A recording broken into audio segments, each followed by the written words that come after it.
I could barely breathe as Mom drove me to Jefferson Memorial Hospital, each bump in the road sending waves of pain through my chest. My name is Sophia, and at 15, I'd become an expert at hiding pain. But this time was different. This time, even I couldn't hide the damage Tom, my stepdad, had done. "Remember what we talked about?" Mom whispered, her knuckles white on the steering wheel. "You fell down the stairs while carrying your laundry basket. That's all. We can't afford any questions, Sophie. Tom's medical insurance covers all of us." I nodded slightly, trying not to move my chest. The stairs story was becoming our family's greatest hit, played on repeat every few months when Tom's anger got the better of him. But stairs don't leave perfect boot-shaped bruises, and they don't target the same spots Tom did when he was teaching me respect. The emergency room was quiet for a Tuesday night. Mom filled out the paperwork while I sat carefully still, counting my breaths like I'd learned to do. Shallow inhale. 1, 2. Careful exhale. 1, 2. Don't cry. Don't show pain. Don't tell. Sophia Anderson. A nurse called, looking up from her clipboard. "Come with me, honey." Mom jumped up immediately. "I'm coming too. She's just a bit shaken from her fall." The nurse, whose name I'd read Linda, led us to an examination room. She had kind eyes and gray hair pulled back in a neat bun. As she took my vital signs, I noticed her watching me, really watching me, in a way that made me nervous. "Can you tell me what happened?" Linda asked, her pen poised over the chart. Before I could speak, Mom jumped in. She fell down the stairs carrying laundry. Just a silly accident. Linda's eyes never left my face. "Sophia, I need to check your ribs. Can you lift your shirt for me?" I hesitated, knowing what she'd see. The fresh bruises from today mixed with older ones in various stages of healing. Mom stepped forward, as if to stop the examination, but Linda's firm look made her step back. As I lifted my shirt, Linda's sharp intake of breath was the only sound in the room. The bruises painted a map of violence across my torso, boot marks clear as day, fingerprints on my arms, and the distinctive shape of a belt buckle on my back. "These aren't from stairs," Linda said quietly, her fingers gently probing my ribs. When I winced, she nodded to herself. "We need x-rays." "Now, is that really necessary?" Mom protested weakly. "She's just bruised." "Mrs. Anderson, your daughter has difficulty breathing and significant bruising. X-rays are non-negotiable." The radiology department was one floor up. As they positioned me for the chest X-rays, I caught sight of myself in the machine's reflective surface. I looked small and broken, like a bird that had flown into a window too many times. "Stay very still," the technician instructed, stepping behind the protective barrier. The machine hummed to life, its mechanical eye seeing through skin and muscle to the truth beneath. I closed my eyes, thinking about how Tom had laughed earlier when I crumpled to the floor. "Get up," he'd said. "Stop being dramatic." But I couldn't get up. Not this time. The pain was too intense, breathing too difficult. For once, even Mom had looked scared. Back in the examination room, we waited for the results. Mom kept checking her phone, probably getting angry texts from Tom wondering where we were. She told him we were going grocery shopping. Another lie in our house of lies. Dr. Sarah Chen walked in, her face serious as she clipped several x-rays to the light box on the wall. "Mrs. Anderson, Sophia, we need to discuss these results." She pointed to the images, her finger tracing white lines across my rib cage. "These are your current fractures," she said, indicating 2 clear breaks. Then her finger moved to other fainter lines. "And these are previously healed fractures. I count 7 distinct breaks in various stages of healing, some potentially months or years old." Mom's face went pale. "That's impossible. She's just clumsy. She falls." "Mrs. Anderson," Dr. Chen interrupted, her voice firm but gentle. "These injuries are not consistent with falls. The pattern and placement indicate repeated trauma, intentional trauma." I stared at the x-rays, at the story they told in stark black and white. No amount of lies could explain away what the machine had seen. My secrets were exposed, written in broken bones and healing fractures. "I'm legally required to report this," Dr. Chen continued, reaching for her phone. "I've already contacted our hospital social worker and will need to speak with the police." "No." Mom stood up, panic in her eyes. "You don't understand. We can't. Tom will." "Tom?" Dr. Chen's eyes narrowed, making a note. "Your husband. In that moment, watching Mom struggle between protecting her husband and protecting her daughter, I made a decision. For 3 years, I'd kept their secrets, swallowed their lies, hidden their truth. But the X-ray machine had given me something I'd never had before. Proof. Yes, I said, my voice stronger than I expected. Tom did this. All of it. The next few hours became a whirlwind of activity. Police officers arrived, speaking in hushed tones with Dr. Chen, while a social worker named Ms. Martinez sat with me. Mom paced the small room like a caged animal, alternating between pleading looks at me and frantic texts to Tom. Your x-rays tell a story, Ms. Martinez said gently, showing me a detailed report. Each fracture has a timeline. We can match them to specific incidents. Would you like to tell me about them? I stared at the dates listed on the report. March 15th, 3 broken ribs when Tom found out I joined the school drama club without permission. July 8th, fractured collarbone for coming home 10 minutes late. December 24th, 2 cracked ribs. Christmas Eve when I'd accidentally dropped his favorite coffee mug. He said no one would believe me, I whispered, touching the paper where my broken bones were documented in clinical detail. He said I had no proof. You have proof now, Ms. Martinez assured me. The x-rays don't lie.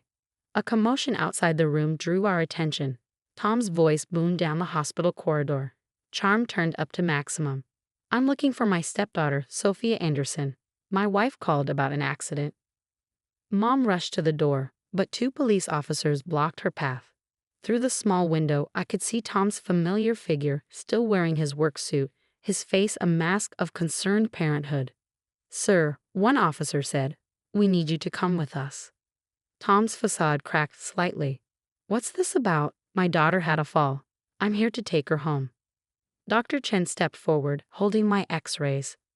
Mr. Anderson, these images show a pattern of abuse spanning approximately 3 years. Would you care to explain the boot-shaped bruises on your stepdaughter's ribs? The change in Tom's expression was instant. The charm vanished, replaced by something dark and familiar. The face I'd seen countless times before pain exploded in my body. This is ridiculous, he snarled. She's clumsy. Always has been, Sarah. Tell them. Mom stood frozen, looking between Tom and the x-rays Dr. Chen held. I could see the moment reality finally broke through her protective shell of denial. 7 healing fractures, Mom whispered, mostly to herself. 7 times you, and I let you. Mrs. Anderson, Officer Reynolds said quietly, we found the belt in your home. The buckle matches the marks on your daughter's back perfectly. Your husband is under arrest. As they led Tom away in handcuffs, he kept his eyes locked on me through the window. You'll regret this, he mouthed silently. But for the first time, his threats felt empty. He couldn't hurt what the x-rays had already exposed. Dr. Chen supervised as a nurse wrapped my ribs carefully. You'll need to follow up with our orthopedic specialist, she explained. And Sophia? We're also referring you to Dr. Patel, one of our best trauma counselors. What happens now? I asked Ms. Martinez, watching Mom sink into a chair, her face buried in her hands. You'll need a safe place to stay while we investigate, she replied. Is there family you can go to? I thought of my Aunt Kate, Mom's sister who Tom had forbidden us from seeing 2 years ago. My auntie lives 2 hours away. Ms. Martinez nodded, already dialing. We'll contact her. In the meantime, you'll stay in our pediatric ward. You need rest and monitoring for those ribs anyway. Later that night, in the quiet hospital room, Mom finally broke her silence. I didn't want to see it, she admitted, her voice raw. Every time you got hurt, I made excuses. Told myself it couldn't be what it looked like. I failed you, Sophie. You were afraid too, I said, understanding for the first time that Mom had been just as trapped as I was, just in different ways. Fear isn't an excuse, she replied firmly. I'm your mother. I should have protected you. But I promise you this, I'll never fail you again. The room's TV was playing quietly in the background when breaking news interrupted the regular program. My stomach dropped as I saw Tom's face on the screen. Local businessman Thomas Anderson was arrested today on charges of child abuse, the reporter announced. Sources say medical evidence, specifically X-ray images, revealed a long-term pattern of physical abuse. Mom quickly turned off the TV, but I stopped her. No, I said. Let it play. Everyone should see who he really is. The night nurse brought me pain medication and a small pudding cup. As she checked my vitals, she smiled warmly. You know what we call x-rays in the medical field? Truth tellers, because bones don't lie, and they never forget. I looked down at my wrapped ribs, thinking about all the secrets they'd kept and finally revealed. Tom had been right about one thing. Nobody would have believed just my word against his. But he'd forgotten that the truth has a way of coming to light, sometimes through the most unexpected means. My ribs ached with each breath, but each pain reminded me. I was free. The X-ray machine had seen what everyone else had missed, and its silent testimony had finally given me a voice. 6 months later, I sat in a courthouse, my ribs fully healed but my memories still sharp. The prosecutor had built a strong case around my X-rays, which now hung on large displays for the jury to see. Each image told its own story, each healed fracture a testament to survival. Aunt Kate sat beside me, her hand steady on my shoulder. After that night in the hospital, she'd taken both Mom and me in, helping us rebuild our lives piece by piece. Her home had become our sanctuary, a place where sudden movements didn't make me flinch and where closed doors stayed unlocked. The evidence before you, the prosecutor addressed the jury, shows not just one incident of abuse, but a calculated pattern spanning years. The X-rays tell us what this child couldn't, a story of systematic violence hidden behind closed doors. Tom sat at the defense table, his expensive suit unable to hide how jail had diminished him. He tried to claim the injuries were from my reckless behavior and attention-seeking stunts, but the medical experts had thoroughly demolished those lies. Dr. Chen testified about the night everything changed, her voice clear and professional. The pattern of injuries was inconsistent with accidental trauma. The boot marks on her ribs matched the defendant's work boots exactly. Most telling were the historical fractures, each one documented in the X-rays like chapters in a book of abuse. Mom's testimony had been harder to watch. She'd broken down on the stand, admitting her role in hiding the abuse. I thought I was protecting our family, she'd sobbed. But I was just protecting him while he hurt my baby. The trial had made headlines, not just for the abuse, but for how it was discovered. X-ray justice, the papers called it. Medical schools were already using my case to train doctors about spotting signs of abuse. Child protection agencies updated their protocols to include comprehensive imaging in suspected abuse cases. When it was my turn to give my victim impact statement, I stood slowly, facing the jury rather than Tom. For 3 years, I lived in fear. I began. Every day was a countdown to the next injury, the next lie, the next cover-up. But machines don't lie. X-rays don't make excuses.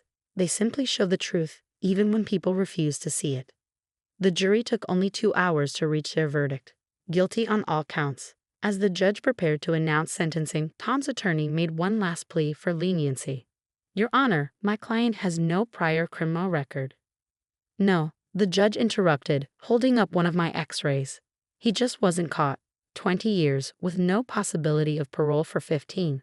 The evidence of long-term abuse is literally written in the victim's bones. Outside the courthouse, reporters gathered with their cameras and microphones. The case had sparked a national conversation about domestic violence and medical evidence. I'd received letters from other abuse survivors, many inspired to seek help after hearing my story. What would you say to other kids living in abusive homes? One reporter asked. I thought carefully before answering. Truth leaves marks. Maybe not always visible ones, but they're there. And sometimes it takes a machine to show what humans don't want to see. Don't stop trying to tell your truth. Mom had started working at a domestic violence shelter, using our story to help other families escape abuse. She learned to forgive herself, though the guilt still surfaced sometimes. Every X-ray was a cry for help, she told me once. I just didn't want to hear it until someone else showed me how to listen. Aunt Kate helped us find our own apartment near her house, close enough for support but separate enough for independence. My new room had wide windows and no locks on the door. On the wall hung a framed X-ray, my last one, showing fully healed ribs. Why keep it? Mom had asked when I framed it. Because it's the one that saved us, I'd explained. It's not just a picture of broken bones, it's a picture of breaking free. Today, I'm starting my junior year of high school. The nightmares are less frequent now, thanks to therapy and time. I joined a support group for teenage survivors where we talk about healing, both the physical and emotional kinds. Dr. Chen still checks on me occasionally. Last week, she invited me to speak to a group of medical students about recognizing signs of abuse. Your case changed protocols, she told me. Now we know better what to look for, what questions to ask, what lies might hide behind accidents and falls. The final X-ray still hangs on my wall, a reminder not of pain but of liberation. Sometimes late at night, I look at it and think about how something as simple as a machine seeing through flesh to bone changed everything. Tom had been right about one thing. No one would have believed just my word against his. But he never counted on science having my back. My ribs are strong now, fully healed and ready to support whatever comes next. Each breath is a reminder. I am free, I am safe, and my truth is finally seen, written in the unshakable evidence of my own bones.